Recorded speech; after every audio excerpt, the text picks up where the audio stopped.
Ladies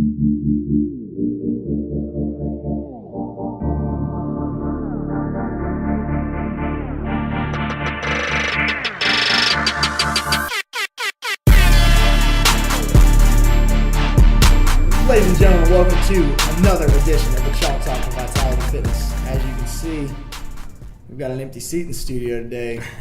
Sexy Kyle wasn't feeling too well, so we're flying solo dolo here. Not solo dolo, like it's both of us, man. It's both of us. It's the inaugural edition of Nate and Nate on the Chalk Talk. It's Nate squared. I mean, I remember back in the day when we started training together at Vitality and doing 7:30 class together. Steve put up a picture of us doing all right, hold on, help me. We did bike. I think wasn't it bike deadlift? Bike, heavy thruster, and jump squats over the bar. Oh, yeah. Yeah, and I remember it finished on the bike. It was like a lactate, and we did like jump squats, heavy thrusters, and then we finished on the bike. And it's a picture of us just laying out. Just folded out, and Steve posted it. It was Nate squared. I mean, that was a terrible workout. It was a bad one. It was good memories.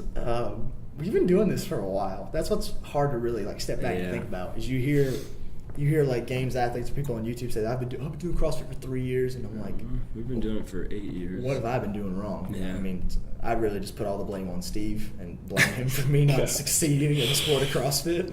I will not say that. I mean, essentially, it's just wasted the first 5 years of my CrossFit career just piddling around with silly movements like jump squats over the bar. I'm not seeing that in the CrossFit Games anytime soon. You just got an occupation out of it. No big deal.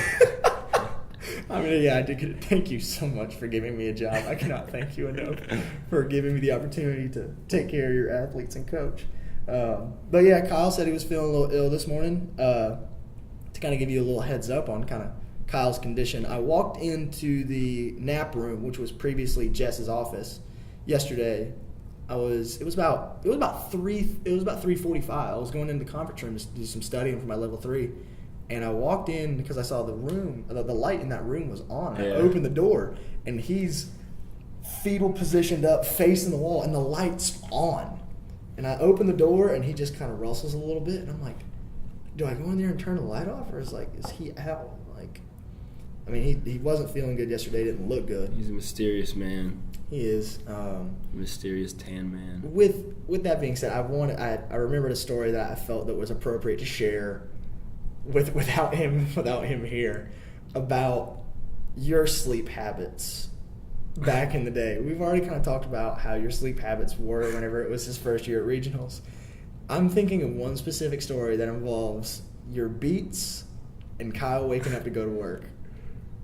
Oh, I was playing 2K? I think.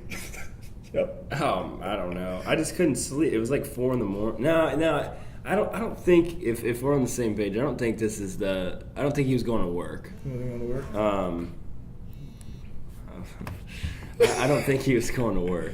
Was that Jenna? Yeah. That's good. Should I answer it on the podcast? Is that what we're going to do? Have like a one-on-one heart-to-heart? I love you, babe. So it was probably like 2 in the morning, and I probably had my headphones on, and I was just playing 2K, and he came to the sink, which is like at our apartment. You've seen it, obviously. Yeah. It's a bar, and you can see right through. And I was playing with the Warriors, and I pulled up just randomly for a really deep 3. Yeah. And hit it, I think, as like time expired in the quarter, and he just looked up and was just, it's not funny if you weren't there, or it really wasn't even funny at the time. But I ended up pulling my headphones off because I was like, what are you doing? He's like, I'm just getting water. And I hit the 3 with Steph, and he just goes, that was a deep 3. It's like 2:30 in the morning. And he's like barely awake, yeah. too. He's like, and the next day I was like, what did you say last night? It's pretty good. I forgot it was that one. But, oh, man. How long has it been? You guys have been living together for? Over 2 years. And now the rent's finally going up. Oh, gosh, yeah. And when does that actually happen? It's already happened. It's already happened. It's already Reaching happened. deep into your pockets. Yeah. So we got wedding, truck, engagement ring. Rent's going up. This is real life. Oh man! I actually made sure I finally opened my engagement party invitation today, and I'm gonna make sure I'm gonna put it in my calendar because that's what responsible adults do. Nate always gives me crap for using a calendar and plugging things into my calendar. No, I use my calendar every day. I give you crap for writing your goals down. No, yes, you do. But then on top of that, I think to go back to the calendar thing, you get mad at me for when I put like social events in my calendar. Like that's dumb. Like I'm going to dinner on Saturday night with Mackenzie and Garrett at 6 p.m. and you're like, why would you need to put that in there? Just go. Because I want to structure my life. I want to know what I've got going on. It's way too structured. Because there have been times where I've forgotten things that were on my calendar, like coaching classes, and that doesn't bode well for me. No, that's like work and stuff. Like I get that, but if it's like barbecue at Ted's, you don't need to put. I have a friend named Ted. I don't know if he did. I did have a friend named Ted. So to get the show rolling today, and since Kyle is missing, Agnew and I wanted to do a little deep dive on each other's Instagrams and see if we could find any juicy throwbacks that really really display how I don't want to say weird because it's just such a blanket term, but how unique we were in our younger years. So Agnew's going to lead off, and I'm gonna get mine cut up. Now, what I need a date associated. I needed a date associated with this post. And if you're watching on the tube, we'll flash up a screenshot of this post from Instagram. So, I mean, if you want to deep dive on my Instagram, it's at Nate_Lambert. Just throw your boy a follow and hop on the game train. So what do you got for me? All right. So, March 2nd, 2013. 2013. Okay, so I was junior in high school. All right, this is gonna be good. Oh, that's right, because you graduated a year. I graduated in 14. Yeah. So that would be actually my senior year, because that's March. No, you're. Yeah, you're right. Because 13. Okay, late 13 into 14. That's not helping you. Why are you doing this? I was hoping you'd be younger in this picture because a senior in high school doesn't warrant this picture. So a junior in high school. So a junior in high school. This is interesting. Do you want to see it now? I would like to see it now. So.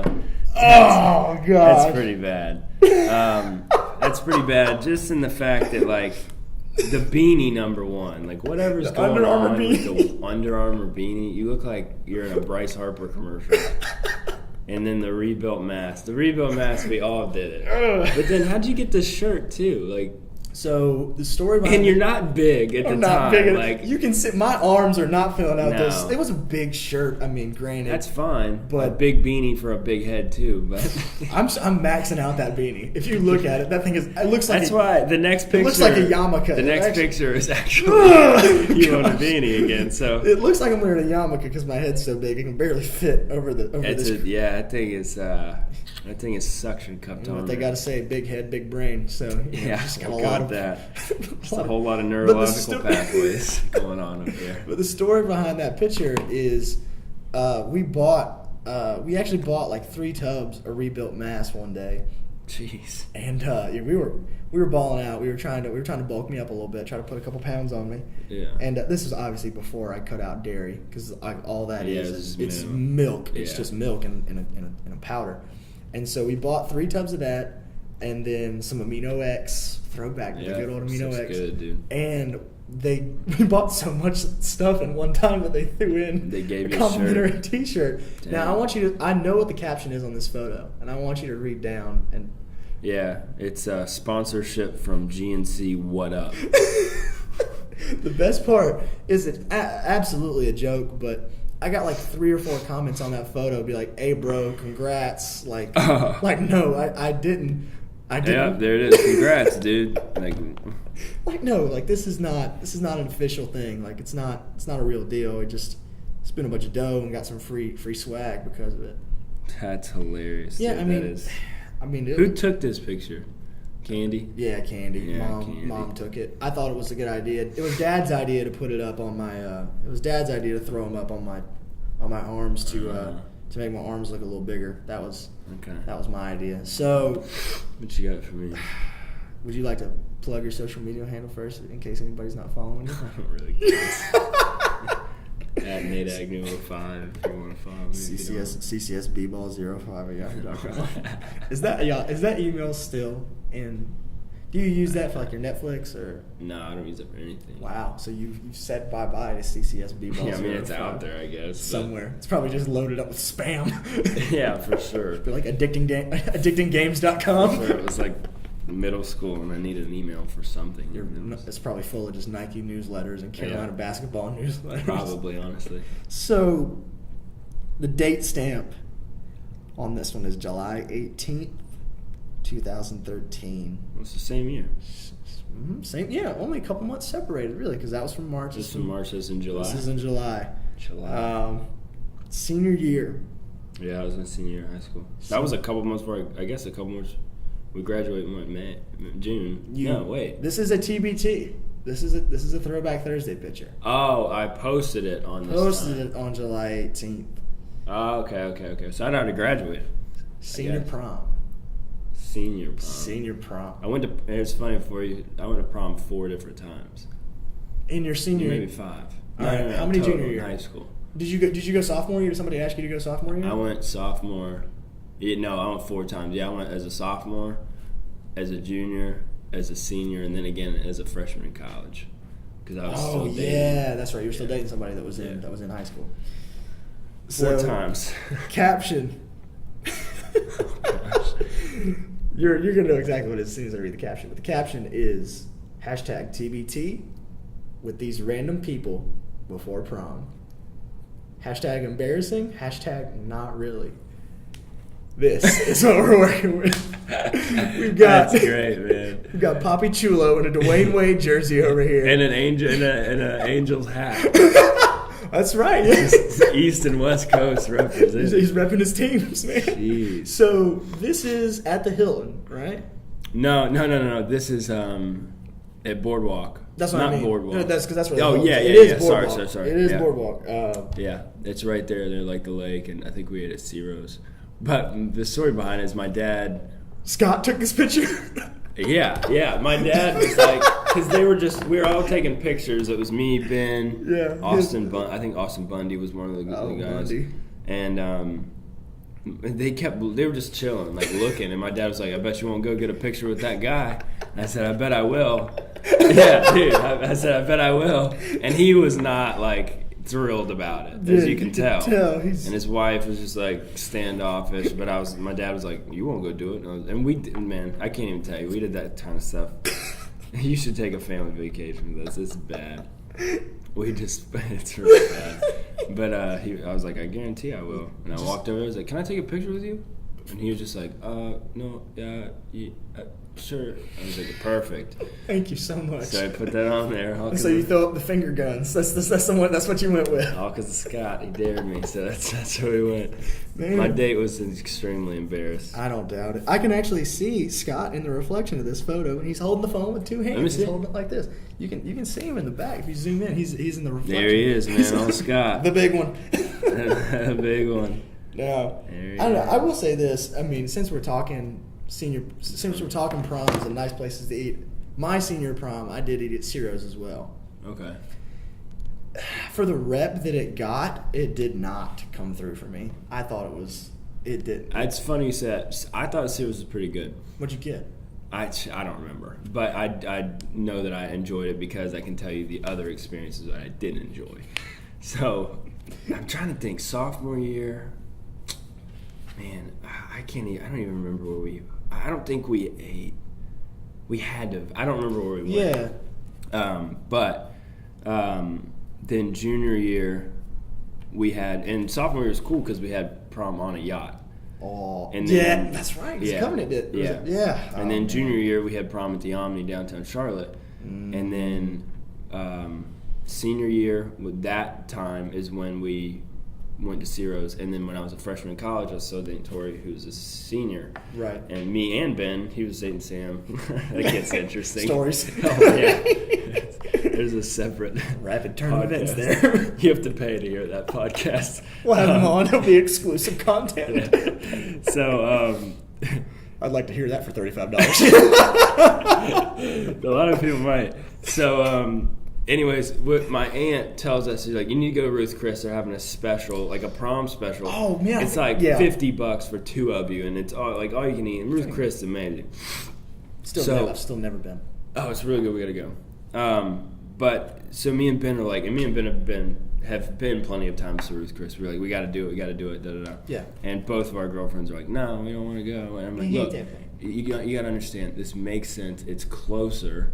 Or it's not as far, rather. Right. And it's like amazing food for $50. Like, that's a good deal. We're not gonna, I'm gonna spend over $50 anywhere else. So we go to they don't want to do it. So we end up going to the Cheesecake Factory over in South Park? what's it? Yeah, South Park. Not Valentine. South Park. Diamonds Direct. Oh gosh.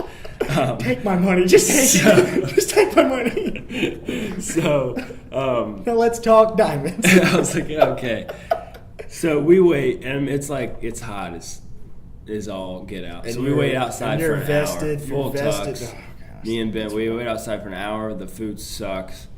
I didn't even get any cheesecake. Yeah. And then, it was, the whole night was bad. I haven't been to a Cheesecake Factory in a long time, but it's like a rule of thumb for me. I don't go there to eat food. I go there to eat dessert. Yeah, I had never been there until that one time. And I'm sure it's good, and it wasn't bad. It just took forever. There was a million prom people there. We could have been in and out at Ruth Chris and would have been a lot better. Actually, and this is the last thing about that day, me and Ben are so aggravated. We just, and then again, we're in college. Like, we don't want to go back to prom and high school and do all this stuff. Run into all these people that are younger than you. Yeah, it's just kind of weird, but... How's college, man? Yeah, and I'm like, well, it's just real in comparison. It's not that great. So, we ended up going back to Ben's girlfriend's parents' house, and they got a pool and all that stuff. And so we're swimming, chilling out, and my girlfriend at the time obviously says, I want McDonald's. And I'm like, okay, well, let's go get it. Fine. Let's go get McDonald's. And she's like, no, I want you to get it because I don't feel good or something. Gosh. And I'm like, okay. And keep in mind, just for everybody's wondering, there was no drinking or drinking or anything like that. So I was like, all right, whatever, I'll get in the car. She just didn't feel good. She was just tired. I don't know. Just being lazy. Yeah, I think that's what we're going for. So... I'm like, fine. There's one like 10 minutes up the road. I get pulled over on the way. Oh. He ends up giving me a warning. I bring it back. She's asleep on the couch. I just got pulled over. And of course he's thinking like, I'm in like my, because I had to put my clothes back on. We were swimming. That's the only clothes I had. So I'm like in my tux and my shoes, and he's like, oh, this kid's coming from prom. He's probably drinking. And I wasn't. Mm-hmm. But that was his first thought probably. And... basically, I got back and I gave it to her, and she didn't eat it. Not a bite. Did you eat any of it? Nope. I didn't want a McDonald's. So she wanted McDonald's on the counter. So that was. I was trying to make you happy. Oh gosh, that's them. Oh man, that was a mess. Do you need to attend to any business before we dive into this round table? Yeah, hang on. Okay. I gotta answer the one email. One simple email. Sight. Oh, it's time for that round table! Oh, shoot. So, we wanted to bring it back this week to talking about performance in the gym. We got some really great feedback on our first podcast from a handful of members talking about our episode we did on how to set goals. Expertise, thoughts and opinions, knowledge that we shared on how to set goals in the gym. This week, me and Agnew, and originally Kyle...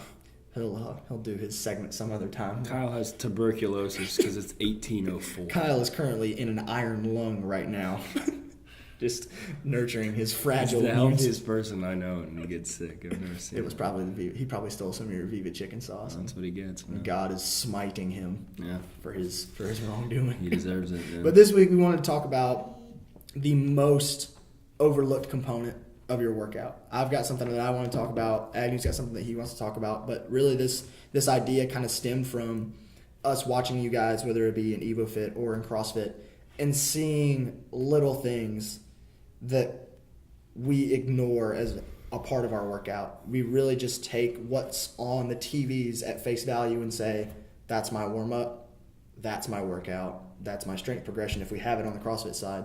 And that's it. There's nothing else involved with that. I overlook everything else, and I just try to go gung ho into it. So, Agnew, in your opinion, what is what is one of the most overlooked components of a workout, any workout? I think this, what I'm about to say, is circumstantial depending on the workout. Yeah. And when I say it, you'll know why. But I think a big part of it is pacing. And a lot of times you gotta, if you really look at the workout and the notes and how it's supposed to be run and all that stuff, you gotta really give the credit to Steve for a lot of these workouts, because he's either forcing you to pace off splits on the skier or splits on the rower or on the bike or whatever. Weights on a bar even. Weights on a bar. So he's pretty brilliant when it comes to doing his best to force people to pace. Brilliant. But when it comes to, obviously, if it's like a Fran or something, it's just a go. And there are a handful of workouts where there is no pace to it. It's just green light the whole time. But when it comes down to it, that's really, we always talk about how every day in the gym is a win, or should be a win. And a lot of times we'll come out way too hot in a workout, and then we'll have 8 minutes left and we have nothing left, and then you're like, oh, I'm just out of shape, I gotta get better. And it's usually not the case. You just have to look at the format, and trust me, it's much easier said than done, right? Because you do have to. There is a numbers game to a lot of the workouts most of the time, but it does come down to how you're going to kind of literally pace each movement, how you're gonna break up how much the, you're gonna the rest. reps, how much you're gonna rest. How are you gonna some people go down to all fours. How are you gonna react during your rest time, all that stuff, and you've got to kind of have an idea of what numbers you're going to break at, especially on something, for example, like a big heavy chipper, like a 50s or something like that, or even a 30s. Right. You just have to have an idea going in, opposed to, well, I'm just going to hit it pretty hard and then I'll maintain. And a lot of times we really can't maintain, of course, because of how we went out. Yeah, because of how you start. Yeah. And one thing I can totally appreciate your perspective and see why you appreciate that strategic approach, because it's your background. It's that basketball background. It's not let's go out there, and it's not this give me the ball mentality. It's this, okay, let's run this court, let's run this offensive pattern, and that's going to get me that desired result. Yeah, even crazier than that, you would have never guessed this, but probably, I don't want to say more than basketball, but I learned a lot of it from cross country. I forgot about that. Running cross country for 4 years. Shout out to Bobby. And Brian. Oh, gosh. But there were so many races where I would start off top of the pack. 3, 2, 1, go. Gun goes off, and you're top of the pack. You're with everybody. Yeah. And then you slowly just see yourself kind of fall back. And it took me it was usually the first race of the season that I would always do that. And you end up I still end up placing pretty well, just because I kind of just wasn't coming last. Yeah. Or even close. But because I'm not a freaking loser. Can't always. But, you're a loser. But it took me, you got the adrenaline going into the first race, but I quickly realized that after every race, or the next, the rest of the season, I would start probably dead last, and then just slowly pick apart people, or pick people off. So, and that, it sucked, and it was never fun, because you see people going, but you just have to discipline yourself to just be like, all right, nope, I know I'm good, I know I'm fine, and then at the 1.5 mile or 2 mile mark, and then you can kick it when everybody else has gone out too far. That's brilliant, because I can definitely see that. For me, that's actually, that approach is almost more satisfying than coming out and leading from the jump. Yeah, for sure. Coming in the back and being like, all right, no. I know, I feel good. And you good. see some people start to get tired, especially in some of the EvoFit workouts that we've done, where the way it's laid out, you're kind of moving across the red side. Yeah. And everybody's kind of slowly making their push. I see somebody out front, and I'm like, okay, no, they're starting to get tired. Their movement's breaking down. But now, one more question for you on that, as far as how people can take this overlooked component that you've seen in workouts and use it. My question for you is, what do you think some of the best approaches to go about that is, in the sense of, not necessarily, reps are kind of a thing that's easy to say, like, okay, just break it up small, know your capacity, but in the sense of breaking things up and knowing how long to rest, what are some of your favorite ways or best suggestions on knowing how long to rest before you go back and start moving again? I think before I think of how long I'm going to rest is I think of how my sets are going to be broken up. Mm-hmm. Because that's going to determine, because if for instance, if there's 50 toes to bar and I come out and I do 24, yeah, I'm probably going to have to be forced to rest a really long time unless I want to go 2s and 3s, which no one does. We've all done that. Yeah, we've all made that mistake. Because once again, you think you can maintain, but most of the time you're not going to be able to get away with that. Yeah. Especially with, like I said, with big volume workouts. But a lot of time when you're planning rest, that is the only thing I'll say that's opposite of pacing is, for me personally, I tend to go off feel. Yeah. So I know if it's 50 toes to bar, I'm probably going to start off with a set of 12, and then maybe another set of 10 and another set of 12. But I'm never going to get to the point where I'm not doing any less than my first set. Yeah. So could I do 25 out of the gate? Yes. That doesn't make any sense, because I could do sets of 10 or sets of 12, finish 30 seconds faster than I would if I came out with a set of 25 and then had to chip away with 2s and 3s. So my rest is determined primarily on kind of the sets that I choose to make. Yeah, and the last thing I want to add, unless you have anything else you want to add, one of my favorite things about certain movements that we do in here is a lot of times we consider pacing, like we're talking about, breaking things up. Like, okay, if it's a set of 50 or a set of 25, I'm going to break it up 5-5-5, however. But one of my favorite things about movements like burpees and box jumps, and you've heard me say this, and my people that I've coached in classes have heard me say this a ton.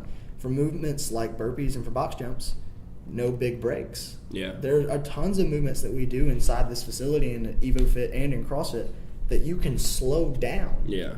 And make them almost segmented movements so they don't completely wipe you from the jump. You can be slower to the ground on your burpee. You can be slower up off the ground. You can make your jump onto the box, step off, take a breath when you get off the box. I think that's a really neat way that you can also think about pacing. It doesn't have to be one speed every time you're moving. If there's a movement that you can dial the speed back on and break the components of the movement down to make it smoother so you can stay more relaxed, you're able, like Nate said a second ago, to go right to the next thing and not feel so winded. Yeah. You got anything else you want to add? I don't. I'm really glad you brought that up, because I think it's going to add a lot of value and kind of give people an idea of, I mean, we don't a lot of people have learned to be really good pacers, but I think a lot of people learn by making a mistake, not pacing, which that's what I did. I mean, and there's lessons to be learned from that. Yeah. Because like we talked about on that first episode, we talked about finding the limit. Yeah. And then knowing, all right, here's how I can dial it back. Yeah. So for my most overlooked component of your workout is one of my things that I've been harping on a lot lately. It's breathing. I think it's highly overlooked in here, and I was talking just to somebody last night doing a complex. Dan Taplin was doing his lifts, and he literally said, as soon as the bar comes off the ground, I don't know what it is, but I just shut off and I just don't breathe. And whenever you think about it, I was reading an article from a guy named Steve Maxwell, who's really an authority on this and has been ranked one of Men's Health's top 100 trainers in the U.S., and he talks a lot about breathing. And one thing that he said is just the simplest thing in the world: breathing is essential to survival. Yeah. And we overlook it so much. We look at movement patterns more than we look at breathing. And I'm not saying to become this super conscious breather of how I breathe in on a certain movement or when I breathe out. Just focus on the breathing and making sure that you're feeding the muscles that air, because that's what's fueling your body. And one thing from this article that I wanted to read, it's hilarious to me because I've been in this place before. If you do think about your breath, it's probably only when you're running out of it. And that feeling of shortness of breath, whether it's panting after a workout or gasping for air during a combat sport, it can induce panic. And we've seen it as coaches, and everybody's witnessed it one place or another, this panic breath that happens where we're breathing up here, and it's this really shallow, like, dude, I'm gonna pass out, I can't make it, and you're getting this hyperventilating state, and it's panic. It's all up here, it's shallow, and I get tense, and I can't relax. And so the biggest thing that I think that we can focus on in making sure this is no longer an overlooked component is if you ever find yourself holding your breath, take that big exhale and fill those lungs back up. Breathe deep into your belly and your diaphragm. And there's tons of stuff that you can look up on breathing exercises to relax yourself or to learn how to breathe when you work out. But it really does, at some point, Nate, become like a safety issue. Yeah, I mean, yeah, that's for sure.